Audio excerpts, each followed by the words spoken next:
Halo Lur, kembali bersama Mas Ulul. Oke, pada video kali ini Mas Ulul nggak akan menampilkan tutorial keep maupun gerakan keep di tempat umum. Namun Mas Ulul akan bercerita, berbagi, sharing, dan diskusi dengan dulur-dulur semua.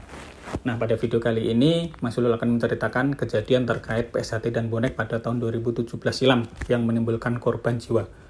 Bagaimana kisah selengkapnya? Mari kita cerita bersama.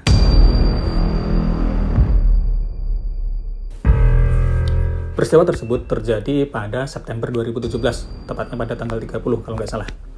Nah, waktu itu PSHT dan bonek memang sedang habis ada acara.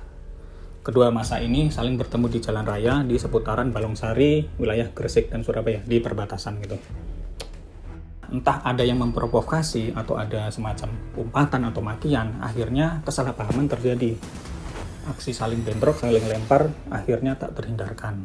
Namun pada sesi pertama ini atau pada awal mula ini berhasil diredam oleh aparat dan masyarakat seputar. Kedua belah massa saling membubarkan diri. Entah siapa yang memulai, ada semacam aksi provokasi maupun berita hoax. Jadi kedua belah massa ini ingin saling kembali bertemu atau crash lagi. Dari PSHT mengumpulkan massa, dari bonek mengumpulkan massa. Untuk bonek, titik kumpul mereka itu berada di depan pom bensin Balongsari. Mereka berkumpul di sana, mengumpulkan massa sebanyak-banyaknya untuk menyerang PSHT maupun sebaliknya untuk bersiap-siap jika ada serangan dari PSHT. Disinilah peristiwa naas itu terjadi. Dua dulur kita dari Bojonegoro ingin menuju ke Surabaya mengendarai motor dan mengenakan identitas PSHT. Sebenarnya dua dulur kita ini nggak tahu kalau ada bentrok antara PSHT dan bonek di Surabaya.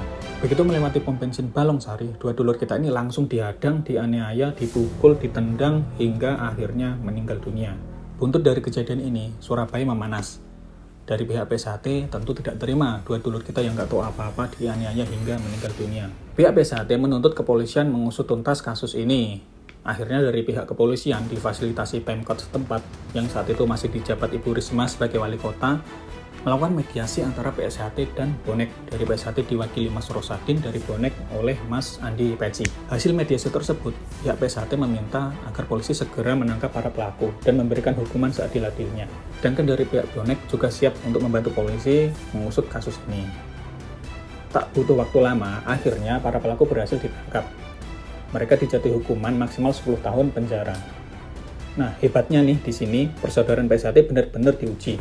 Selama proses persidangan hingga pembacaan putusan, ribuan dulur kita selalu menghitamkan kota Surabaya.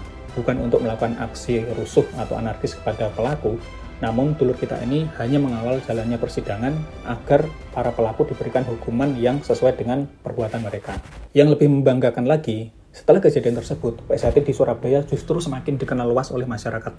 Banyak orang awam, masyarakat biasa yang sebelumnya nggak tahu PSHT, nggak tahu pencaksilat, tertarik untuk ikut PSHT.